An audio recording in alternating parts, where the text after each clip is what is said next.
We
Welcome back, everybody. We've returned from the paranoia. Nocturne grabbed the production crew, but we're back. We're safe, and guess what? We got the dragon too. Illinois College. Sorry for the interruption, guys. IC did end up taking away game number 1, though, and Nightstar and I are here to break down exactly how it happened. Yeah, I mean, just like Rainbow Cat, it was a trip. It And certainly was. not only did we have, it was exactly the turbulence that we said that there would be. Unfortunately, it was a bit of a curse. Yeah. So, I mean, from what I believe the last point that the stream saw was we did see that IC were up 3 dragons to 0, and they had lost pressure in both the top and That bottom that was lane the for last their. last chance What you was that? got to see. That Last was chance me I and got you. to see. Yeah, Stream 8 minutes. yeah, Stream only got to see 8 minutes in. yeah. Okay. Wow. All right. So let's go way back, guys. Obviously Back we in time. saw drafting the strong winning lane in both the top and the bottom. We got to see the Darius, we got to see the Rel Kaisa, and Flippy. I mean, he tried, right? We saw him attempting to put pressure towards both the top and bottom side, but every single Mhm. time he did, all it ended up in was him walking into the bush, sitting there for like 30 seconds, and then walking away because IC just weren't giving him anything. While that was happening and he was like trying to make ganks work, Timmy Tam was taking every objective on the map. IC got the first 2 dragons, they got the first Rift Herald, and when it came time for that soul fight, Mizzou were so far behind that they just kind of had to run their face into Illinois College and they lost. And that's partly because of the pressure that Timmy Tam has got, but they also had some pretty weird itemization, Nightstar. Yeah, it was very strange randomization. So the Darius ended up going for an early QSS, which I'm not opposed to if you're expecting to never get pressure up there with or jungle attention, I should say. And that kind of was how it played out. But when you have a Darius, you need just a hard tent set up there. Just a city of tents. As many tents as possible.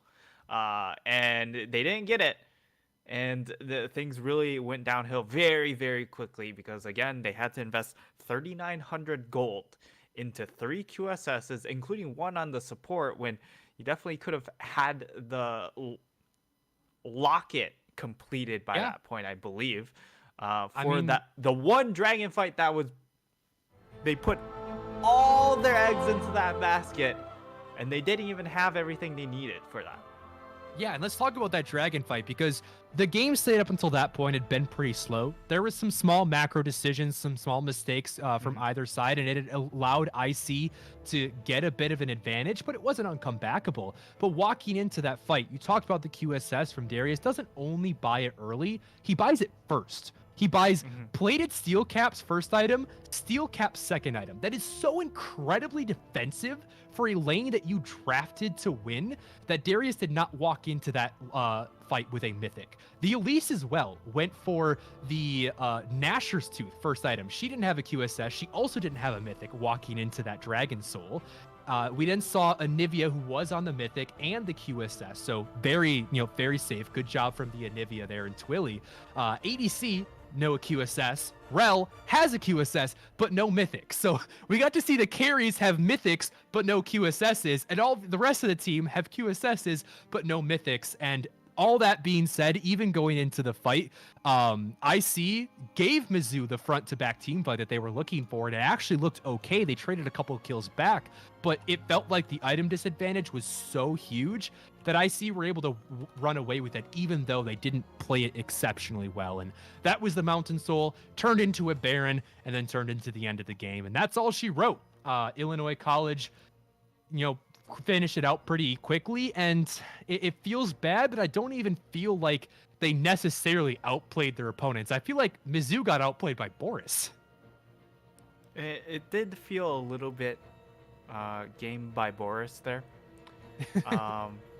However, for Mizzou at the same time, the drafts also didn't help in the fact that they got this Anivia pick, but they didn't have the tools to play around the Anivia pick. All their champions really Yeah. wanted to go forward, really wanted to initiate or start the fight, and Anivia wants the fight to come to her. And yes, all these champions can play, uh, can wait for the fight to come to them, and in some cases they play better that way, like a Rel, but they couldn't stop themselves. They couldn't stop. Sometimes you just want to W key in, as they would say in any FPS, and that's kind of what we saw. And I mean, the Nivea tried as hard as she could. We'll see if any of that changes in this second draft, as we already see the first set of picks come through. We're going to see a Renekton, a very early game focused approach here with the Skarner again for Illinois College, and I expect to see very similar things. A lot of top lane focus, some sort of roaming mid laner that can shove the wave, get control, and peace out. And if Mizzou don't find a way to counter that, the game script's going to feel very similar. Yeah, we did see a bit of a swap for sides. We see Mizzou on red now, Illinois College on blue. So at least that's something different. We also see the Camille being picked up very early in the draft. That's what allowed IC to lock into that Renekton so early. They usually save a counter pick if they can, but pretty easy to counter pick when your opponent fixes it first. The Galio, though, is a change up that I really like for Mizzou. I think it's going to work a lot better for the Rel. I think in this matchup, kind of no matter what composition you build, IC are probably going to be fighting into you. You know, Mizzou are kind of coming in here as the underdogs, and Galio just works so much better in that situation. You have the global to answer plays if you need to, a little bit of a mini teleport. He works really well against divers that are trying to get onto your backline, which IC we've shown or have shown that that's their play style. They like to have these Skarner, this Renekton that'll go in on you. So draft so far looking good for Mizzou. But I feel like I've said that every single game this season, and it's going to come down to their fundamentals, their macro, and most importantly, their laning. Because last game, they got a lot of really good matchups, and their laning was abysmal. They walked out down in CS in almost every lane except for mid, with weird itemization, blowing summoners for no reason. It really did feel like they made it pretty easy for Illinois College. Yeah, I think the execution really fell short. This time around, they have a simple combination in the Camille Galio, but it really depends on if Galio is going to go mid, and if he goes mid, it is the freest matchup for Anivia of all time, because I don't know, like Finnick glorified Anivia one trick says that this matchup is by far his most favorite matchup, and it's not even a matchup. You're just playing PvE. You get free gold, you get free everything. So I like the fact that Mizzou, they go, well, let's throw this Galio into the bottom lane, where now we have this Corki, has the ability to kind of shove out and match that push, but more importantly, has the extra range to deal with the Nivea come these team fights. However, putting that Corki in the mid lane, that means that, you know, you're not going to get the power of an Olaf Galio 2v2. The Corki needs a lot more time to scale up before he's strong in that duo. So I expect the Skarner plus the Anivia to really have the edge there, as well as the fact that there's a lot of scaling on the side of Mizzou. You know, the Olaf and the Camille are going to be looking to bridge that gap. But anytime you're going up against Illinois College and your early game plan is to play through topside, that's a scary thought. And especially in a skill matchup, this isn't something like a Scion that can just gracefully lose lane and still walk into team fights with 5,000 HP. If this Camille gets blasted in lane, there is nothing to stop IC from running over the mid game before this Kaisa and this Corki can really start to get some items out of their belt. So I'm hoping Flippy the Coin can make something different happen this time, because we saw him make multiple trips up top last game that resulted in absolutely nothing. If that happens again in game number 2, Illinois College are going to be in a very similar situation. flipping the coin in game number 1, he tried to flip the coin. He came up tails.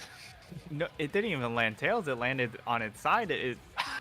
Everything went sideways. The third option. Everything went sideways.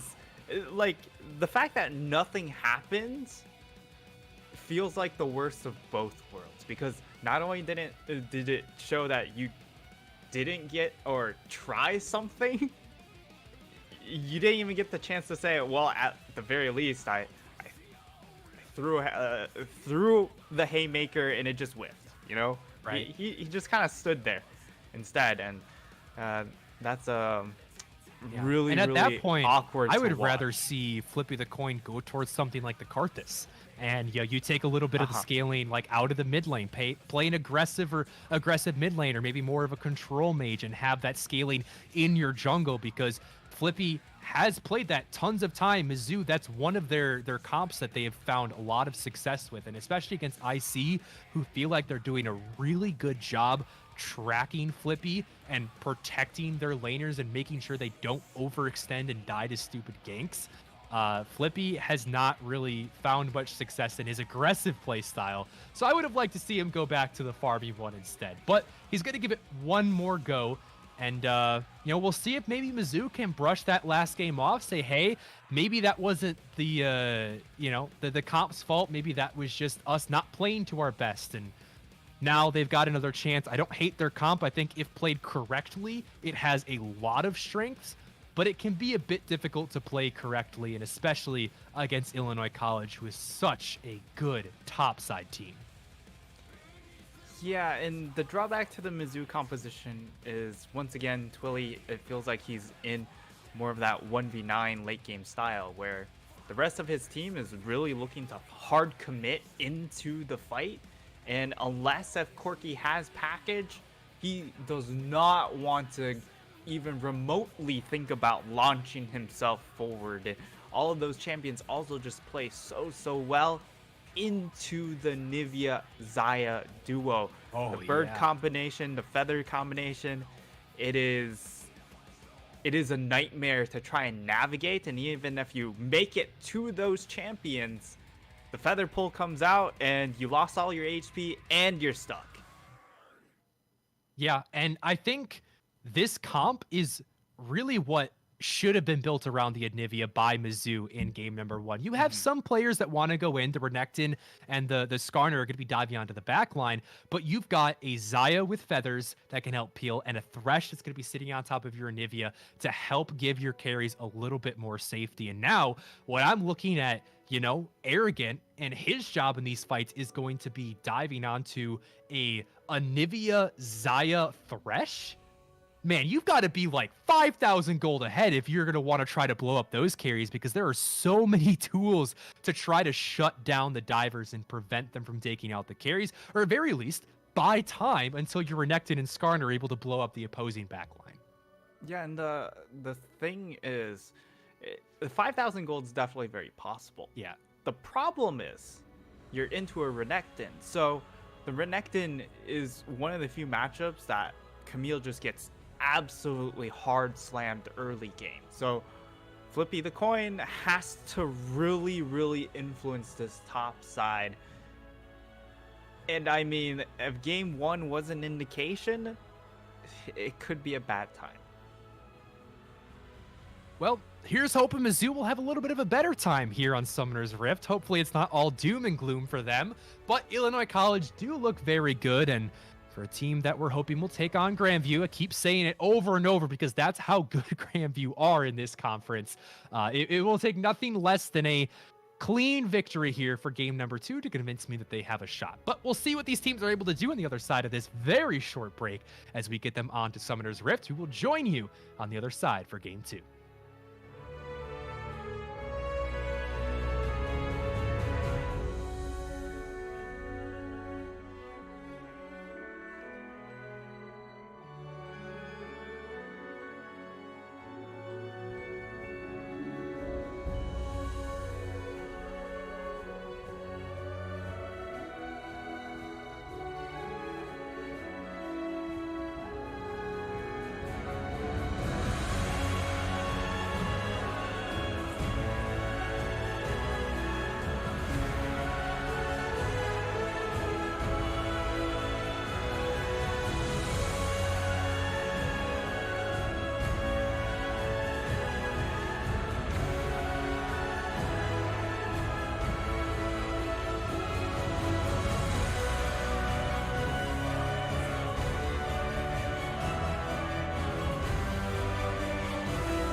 Welcome back, everybody. Here we are, game number 2 between Mizzou and Illinois College, and hopefully, fingers crossed, we'll be able to make it all the way through this one. But see, again, these players walking out in 5 stacks. This one, it's a little bit more acceptable. I'm not going to flame them for not going for anything spicy, but Drury up against Grandview, they haven't lost a game. Just 5-man against them. Make it fun. Yeah. That could be the play when it comes to the finals here. Yeah. Just 5-man versus Grandview every game. Grandview, don't listen to this tape or you'll ruin the surprise. Yeah. Don't but spoil we're it. not going to see anything fun here in game number 1. Taking a look at the runes, we don't see anything too out of place. Arrogant will be going with the Grasp of the Undying. Like you said, not a great matchup for him.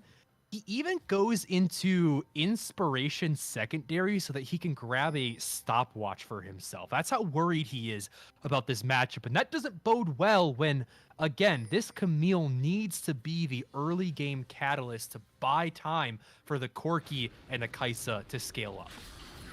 Well, I wouldn't say early game catalyst, but definitely in the mid game, she needs to be able to hit her 2-item spike at a comfortable time. She needs to be a threat to the carries, I guess we should say. Yep, so she needs those 2 items at a reasonable time, because that way, then you're able to apply pressure, survive long enough for that Gallia ultimate to come in, cause enough of a disruption to allow then the Kaisa to follow up.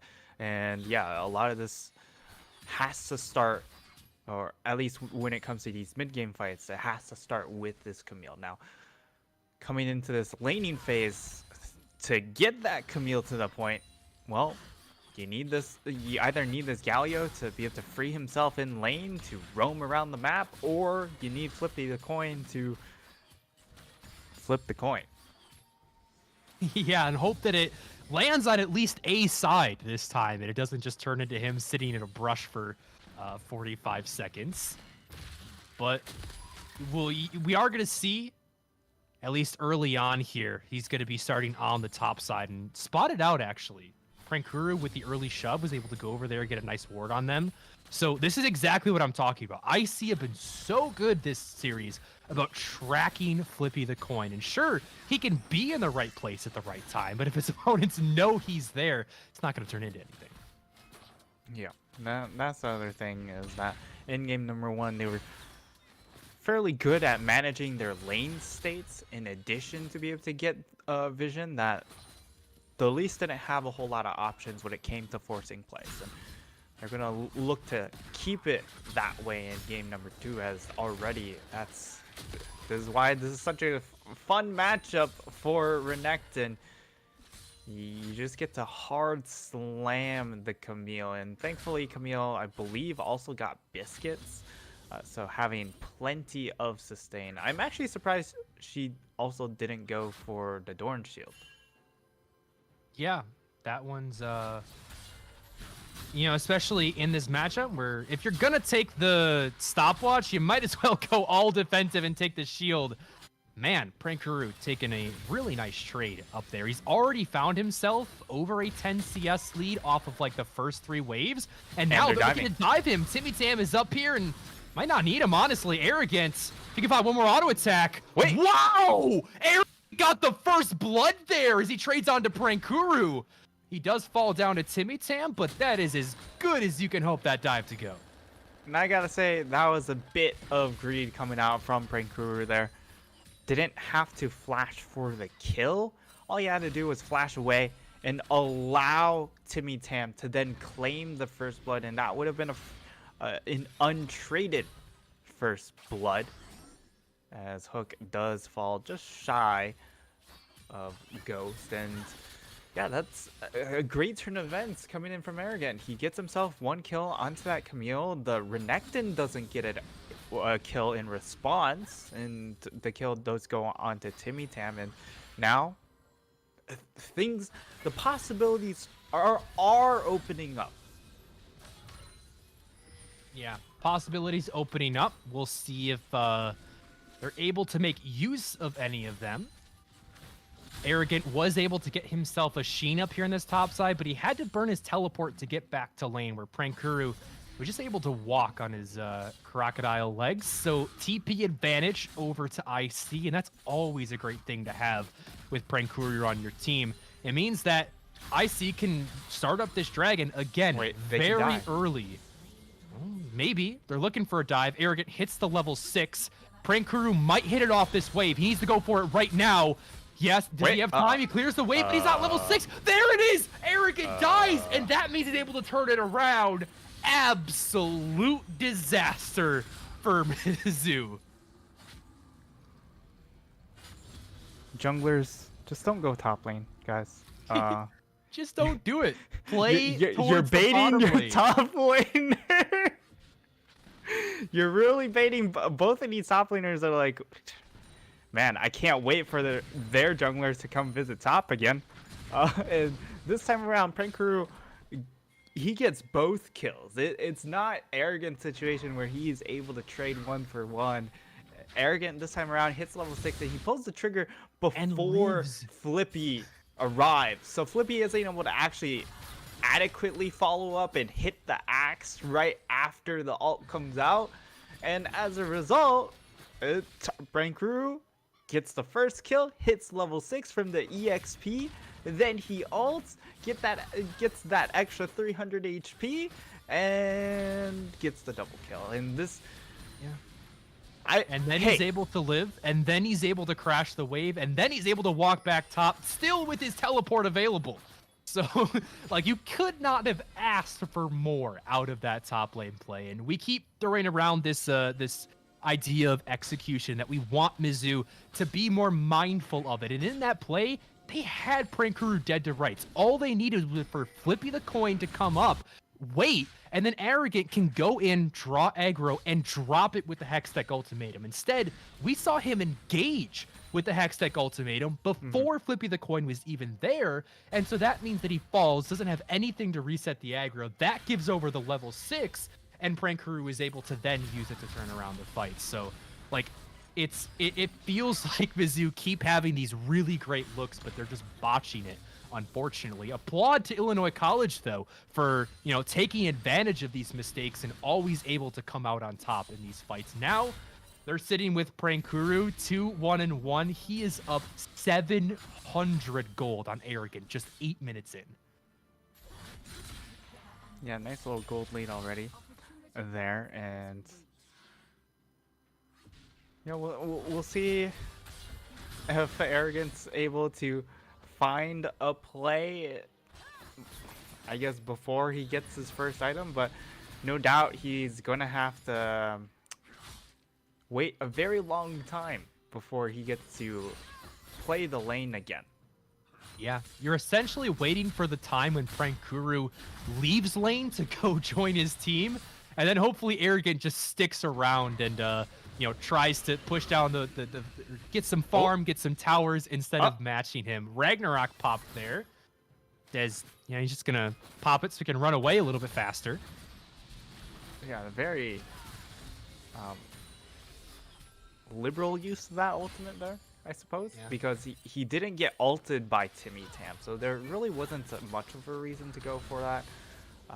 And I'm also surprised that IC didn't go and try and chase after that play and try and get that execute. But going back to that top dive, at the very least, audio, they flipped the coin. I guess so, but I mean, I guess you gotta ask, is it better to flip the coin and come up worse, or is it better to just not flip the coin at all? Because in this game they do have his name.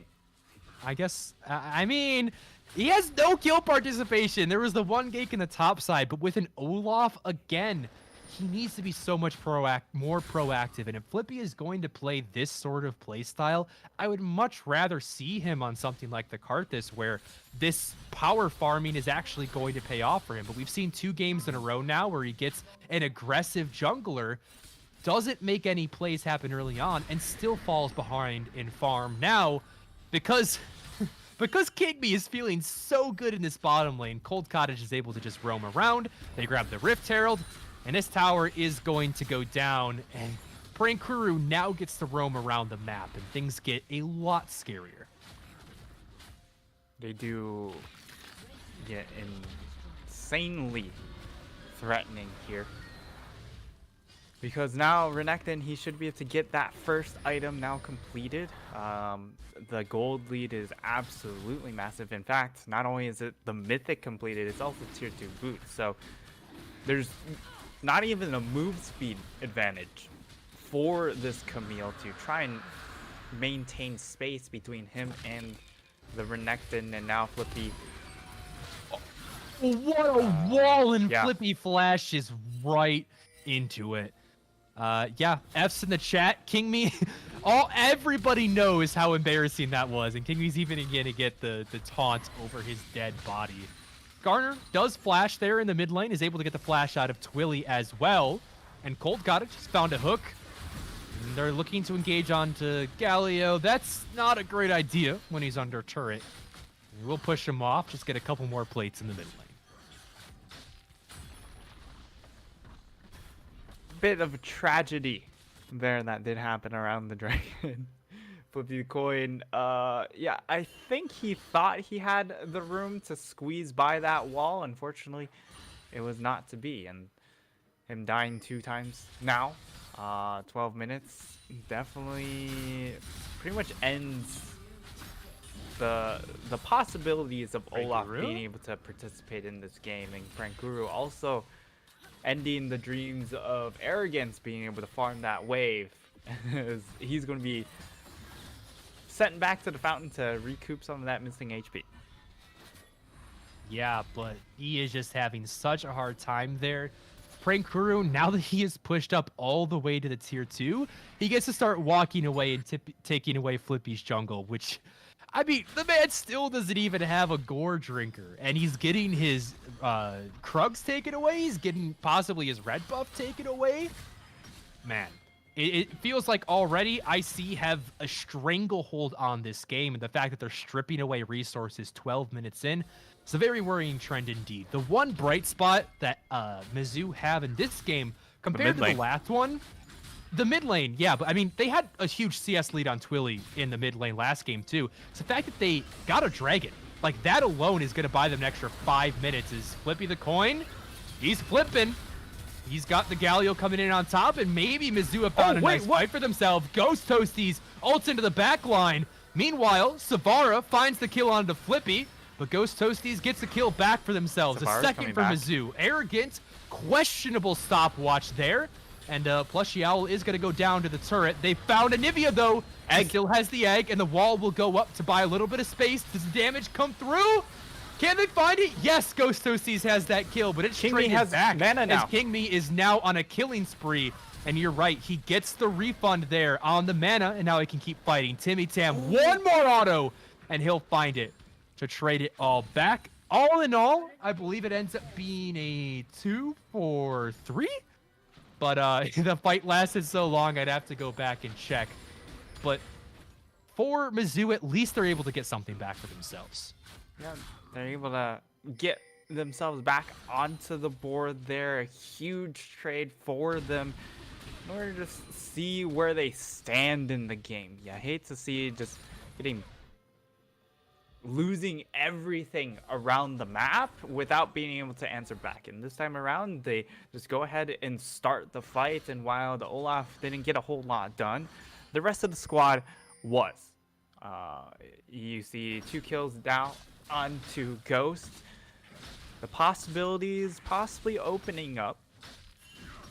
But at the same time, you've got 3 kills onto the Xayah. And once again, we're down to this question of how can they puncture this backline of Anivia Xayah, especially now that the Xayah has 3 kills, has that completed Gale Force, has extra movement for these team fights. Yeah, I think the honest answer is that you don't. Unless, Savar or King Me massively missteps, there's not a lot of things that Mizzou can really do to take them out. So I want to ask a different question. At what point will Twilly and Ghost Toasties be strong enough that IC actually have to be afraid of them? Because I think that's the other win condition that they have. You know, there was the one win condition of, hey, our Camille can dive the backline and blow them up, but your other one is waiting long enough until your carries can just blow up the enemy front line. Where does that point come in? Yeah, and I mean for this Corki, although Owl could be in trouble. Just kidding. Frankuru is pretty beefy, so he's just gonna run away there. Eddie But carry Owl 1v1 had the duel, back of oh his dear. team. It's the marksman duel. King Me so far ahead right now. I mean, that's just a mythic diff, right? Ghost Toasties was sitting on a lot of gold. He had it backed. There was the Gale Force available. There's no way that King Me loses that, and that's going to turn into another dragon for Illinois College. Yeah, he had the item advantage, and more importantly, the active means that there's no escape for this Kaisa, especially since she didn't have sums up available. So IC find yet another bonus to themselves. And going back to at what point are they able to really tear through this front to back setup here, it really just boils down to how strong this Corki is. I think at 2 items, that's where he starts turning the corner, and then it becomes kind of a race against time, I suppose, because both of these backlines do shred frontline very well at 2 items, and it just becomes a matter of who does it that margin faster, because yeah, both of these front lines not tanky at all. Oh, definitely not. And things have been going from bad to worse as Mizzou staring down the barrel of a 5,000 gold deficit here 17 minutes in. Again, they are not in as bad of a position as they were in game number 1. And I want to point out their itemization has looked a hell of a lot better. Arrogant went right for the mythic level 1. So did Flippy the Coin. You know, they're not wasting money on needless items that aren't even helping the carries. So I think that we're seeing a state where Mizzou at least have a possibility of turning around a play if Illinois College mess up. And they're looking for King Me, who is alone in the mid lane, and they've got a lot of dive potential. They finally find the shutdown. Exactly what we were looking for. It'll be traded back for Plushy Owl, but if you're Mizzou, you're going to take that trade 7 days of the week. Yep, 7 days of the week, but not just that, all hours of the day, because you're finally able to get a positive trade, getting the 80 carry, getting the shutdown more importantly, and in only exchanging your support there. However, they do lose 2 that turrets. turret. Yep. Yeah, there actually still is take the quite a lot shutdown. of gold. Yeah, you'll take the shutdown, but I do think that Illinois College eventually came out ahead on that play. If it's the 1-for-1 trade, I'm right there with you. You're so happy, and you're still pretty happy for the side of Mizzou. But with all that gold going back, they still come out positive, and we are about 2 minutes away from the next Dragon, about a minute and a half away from the next Baron. So there's no reason for Mizzou to really have to look for any fights right now. They really shouldn't be. You can see them doing exactly what they need to. Twilly's in the side wave. I actually hate that he's backing off right now. I understand you don't have a lot of vision, but you see Tibitam here, and you see Prankuru. Finish off that tower at least. Yeah, I mean, it's not exactly a huge loss that he doesn't, because of course the gold difference isn't going to be backbreaking there, being able to finish it off by himself. Just that lack of killer instinct, you know? If Mizzou want to get back into this game, they have to be looking for every bit of gold that they're given. And little scenarios like that, where Twilly could have finished off that entire tower and then recalled, and maybe that QSS could be a completed item in his inventory. I mean, at the same time, I think the QSS here is probably needed, because again, you're setting up for that next Dragon here. And at the very least, he's also able to catch that wave that's starting to pile up into him. So everything actually pans out very, very well in at least for the Corki. Now, I don't know if he has package available soon. And if they His they timer's do, 40 seconds until it's available.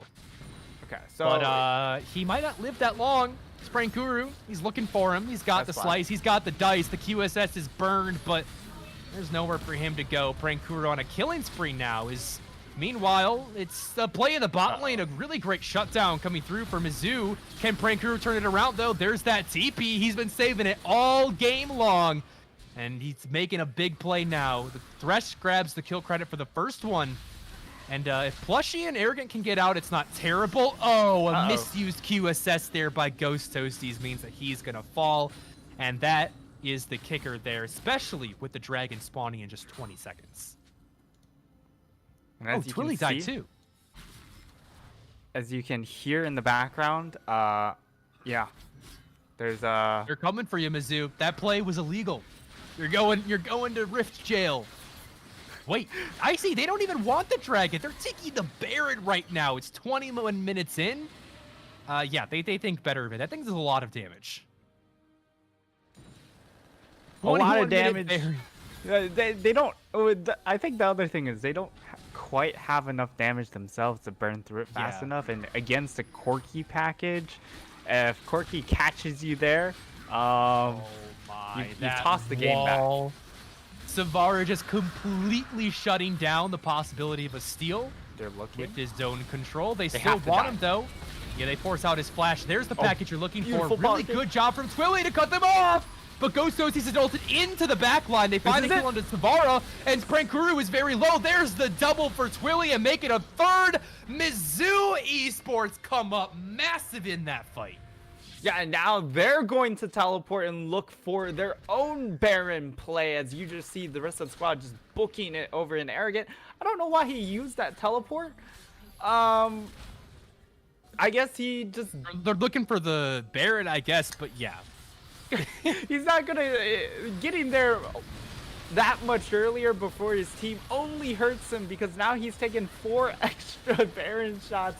He's actually incredibly fragile and fortunate for him.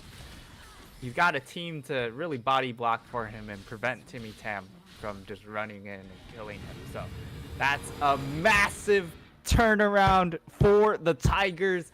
They get themselves a massive gold bounty. They get themselves a huge team fight win. And Twilly is an absolute juggernaut coming into this mid game. Exactly what I wanted to see.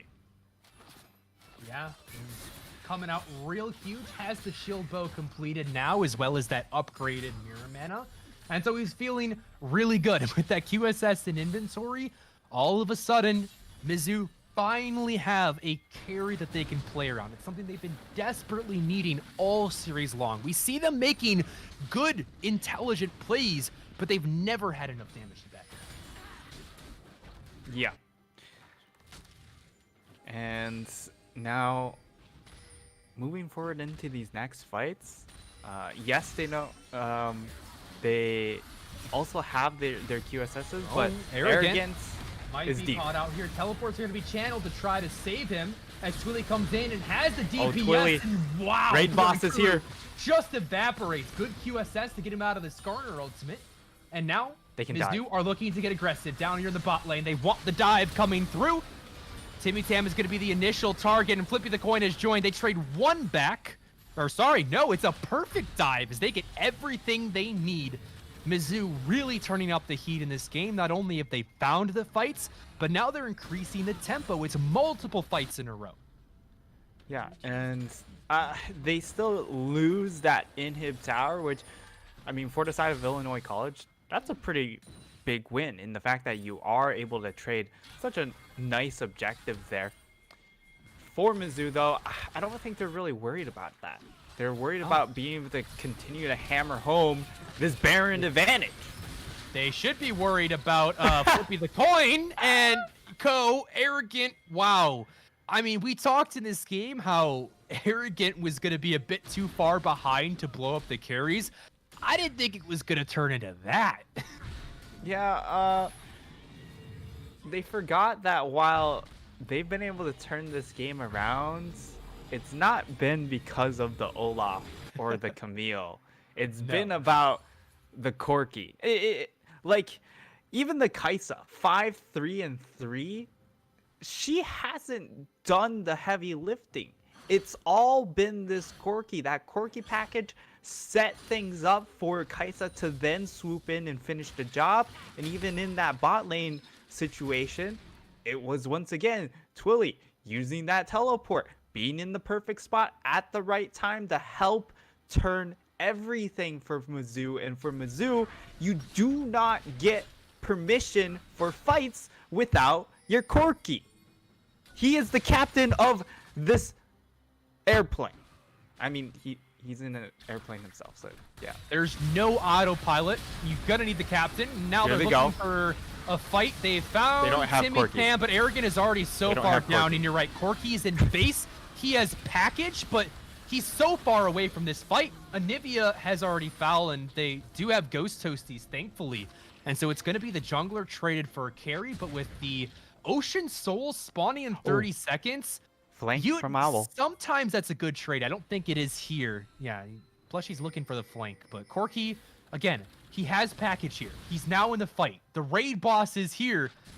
And if IC aren't able to take him down, then not entirely sure if they can win this fight, especially without Savara. We'll see how it shakes out. Prankuru looks for a little bit of damage, but now Mizzou got might be out. looking to turn on to him. He is able to get away. He's gonna blast cone back over the wall. Savara respawns. Can IC stall long enough for their mid laner to return? Can I don't know if you want to They be do starting have up this smite dragon. advantage Your here. jungler's still not here. Flip the coin's about 10 seconds away in Prankuru. Arrogant tries to find the blade, but he evaporates. A double kill for Prankuru. And all of a sudden, Flippy the coin joins, but half his team is dead, and they're right back into a bad position. 2 men down, and they're going to be looking for the fight here. Dragon gets so low. Who secures it? It is Flippy. The Ocean Soul will not go over, but the fight will to Illinois College. 3 kills to Prankuru, as well as a couple of shutdowns. All of a sudden, this man is 9-3-2. 3,000 gold in inventory. He has 3,000 gold in inventory from that one fight. I mean, it was a long fight, and now they're going to be able to get this mid inhib in addition to that team fight win and breaking down that team fight. All right. I Nightstar, mentioned- I gotta ask.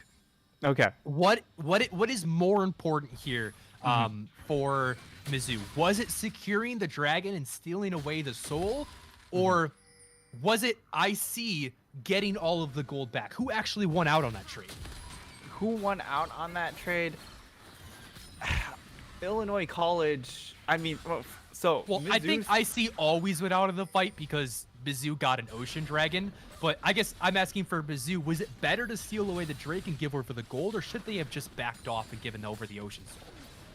I definitely think that Mizzou coin flipping that dragon and being able to secure it is a massive win because All right. you played that team fight. Again, I mentioned don't fight without the captain. And you know what?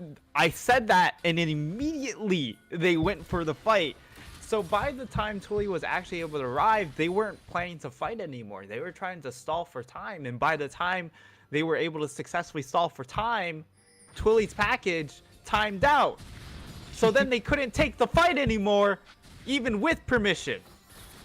And I do want to say that that initial gauge, although Twilly was absent, actually looked good for Mizzou. They were able to pick off Savara, and that was a very key part to the team fighting capabilities of IC. And there was a minute there where I was actually confident that they would be able to stall out until was Flippy not. got there. But then, like 10 seconds before Flippy joined the fight, Arrogant decided to engage. And I was like, what? You had to wait like 5-10 more seconds and your entire team was there. But then 2 people die and then the jungler joins in. So it does feel like Mizzou just couldn't get the timing right. If they had been a little bit more patient, then there's a chance that fight goes their way because Savara was nowhere to be seen. But that's not the state that we're in. The state that we're in is, you know, they stopped the dragon, but they gave over so much gold. It's now another 3,000 gold advantage for Illinois College. And the Baron's on the table. They've taken down an inhib. We're only 2 minutes away from that fight having to happen again. Yeah, and Arrogant, he's actually gone for the Titanic Hydra, which really spells how bad of a time they've had in this 1v1 matchup, that he's gone for the more team fight build, also just trying to survive long enough for the rest of his team to be able to contribute. And right now he's just kind of he's more of a meatball than a threat, where he's a large chunk of HP, and if he's able to cause distractions or disruption, that's great, but he's not looking to carry these fights because he doesn't have the really big 1v1 potential that something like a Triforce or something like a Triforce Sterix combination or a Triforce Ravenous Hydra combination would bring to the table. The worst part is he's not even like a big meatball. He's not one of the big, juicy, well-seasoned meatballs with the onion stuffed in the middle. He's like what you had left of the meat after you made your meatballs, the little mini one that you just dab in the seasoning that's left on the plate. This is the meatball that comes with your microwave. Oh no! Dinners. Yeah. He's a frozen. He's a TV tray meatball. Yeah. Oh god. The worst of both worlds. You're like, oh, man. I can't wait to dig into this meatball, and then you realize, oh wait, TV dinner, not quite where I wanted to go with that, but you know. All right, well, they're going for a play here. The Baron is taken down. Mizzou are able to find that one, but can they find the play afterwards? IC are so far ahead, but Twilly is finding so many kills. He's untouched in this fight, and he's dealing the DPS. Prankuru is trying to single him out, but he couldn't get on top of him. King Me does find the kill, and although things looked so good to start for Mizzou, the fact that Prankuru was able to just walk at Twilly and had so much HP, so much tankiness, Twilly essentially was pushed out of that fight, even though he didn't die. Yeah, and at the very least, Mizzou, they're able to claim that Baron buff, but unfortunately for them, they concede Ocean Soul. So, that's a lot of issues here, because that makes this Renekton that much harder to kill if he didn't have enough HP to begin with. And I gotta say, I respect Mizzou for going to that play. They found a window on the map where they could sneak a Baron, and they have enough damage with the double marksman to do it. They went for it. All I gotta say is, after the Baron goes down, anybody that has flash or a movement ability, just go over the wall. Anybody else, try to run and hope you survive. I do not like that they turned for the fight afterwards, because they are so far down, and the fact that Twilly is the solo carry really at this point, you know, he's the captain of the squad, it makes it very easy for Illinois College to prioritize in fights. And Prankuru, he knows he's not the assassin. You can see that Gargoyle Stoneplate in inventory. That is his job in every fight. Walk at Twilly, try to stun him up, and just make sure that he's hitting you and not your backline. Yeah. I do want to shout out to Flippy the Coin, though. He did successfully flip that Baron. And also, his score is nice. But Nice. yeah, nice. But yes, absolutely Twilly still has the damage to carry some of these fights, even against the Ocean Soul. When just having so much damage on this champion, if he hits IE, that's the next break point for this Corki to try and take over this game. And they still were able to come out with 3 Baron buffs to try and slow this game down. If they're able to get to that Elder Dragon onto Kaisa, onto Corki, Ooh. very doable. Absolutely disgusting. I think there's no argument that Mizzou have an insane amount of damage right now. As Flippy the Coin does have to pop the Ragnarok. Thankfully, we're still 3 minutes away from the Elder, so that'll be up in plenty of time. But I guess the question for me is the damage going to be enough to punch through what is this very sped front line in Timmy Tam and Prankuru alongside this Ocean Soul? Double marksmans are great, and you know you're always going to have enough damage in the front to back fight. but there is no front line on the side of Mizzou, at least no effective front line with the Olaf and the Camille being so far behind. Yep. So that damage has to come out very fast because Twilly and Ghost Toasties are very often not left untouched. They are dealing with multiple meatballs and bruisers running them down while they're expected to put out damage in the fight. So it's still a little bit easier for IC to navigate these fights, despite the fact that Mizzou can put out a lot more potential damage. Oh, beautiful hook there onto Plushielli. Has to go golden, but this is their chance. They're looking for the fight. Twilly, though, he's in the back line. Nobody's focusing on the marksman, and that is a big deal. He finds the kills, though. And yeah, that Anivia wall makes it so there is no way for Twilly and Ghost Toasties to auto-attack. And now we're looking at a 5v3. Prankur with a beautiful stride breaker there is able to find Ghost Toasties. And now, Twilly, the captain, you might have to go down with the ship because Illinois College, they're looking to end it right here and right now. They've got a little bit of wave in the top side, but that mid lane wave is coming in right behind them. Don't have super minions, and so there's a possibility that Twilly wave clears here. But these Nexus turrets are falling real fast. Flipping the coin is behind the team. He's just trying to look pretty at this point. IC will not be distracted by the shiny Olaf. They will take down the Nexus in what is although a bit of an extended game too, a pretty clean one overall. It was a little bit messy. I'm not gonna lie there. Easier than game one, but I still feel like they had the game in their control for most of it. Yeah, the game pace definitely felt still very much in favor for the side of Illinois College. For Mizzou, they, at the very least, were able to find their place. They found their niches, and unfortunately, they made a couple of really massive blunders that prevented them from being able to truly flip the game back into their favor. So, commiserations to Mizzou. They had a really nice series, a lot better of a series, I would say, in here than our first one. So I at least was able to cook up a good matchup. Oh yeah, and I gotta say, Mizzou, chef's kiss on drafts this season. My God, were Mizzou games my favorite to watch in the drafting phase. Even when they weren't winning, or even when they didn't get like a stereotypical, like what you would assume to be a meta composition, they were always able to come out with unique picks that were tailor-made to their opponents. So whoever is running the coaching, whoever is running the drafts, I applaud you. And hopefully Drury is, Mizzou rather, is able to, kind of step up the execution here now in the next season, where hopefully they return to join us. But congratulations are in order to Illinois College. They're going to be moving on to the grand finals to take on Grandview.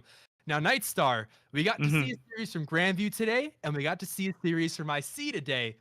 Tell me your thoughts. Does IC have a chance to take a game off of our undefeated champions in Grandview? That's certainly the big question everyone wants to know the answer to. And I think their drafts this time around, I mean, they seem fine. The issue is we just haven't seen Grandview, really. It seems weird to say that, but we haven't seen their true form. That last series, I think, it was just a speed run. So yeah, did we truly learn anything about Grandview? Not during the season or in that first series. So we'll have to see if they bring the goods from the side of IC into that final matchup. Grandview is like the Dark Souls boss that you spend hours upon hours dying to over and over, finally just to get his health bar all the way down to 0. And then he goes into stage 2 and you're like, what? I feel like that's going to be how this series is going to go. If IC take a game off of Grandview, we are going to see like a beast awaken. And Grandview will probably just it would be so much fun. And I'm so excited to watch that matchup. It's going to happen right here next week at the same time, the Midwest Esports Conference. So make sure to mark your calendars, set your alarms, and put us on your main monitors. But that's all that we have for tonight.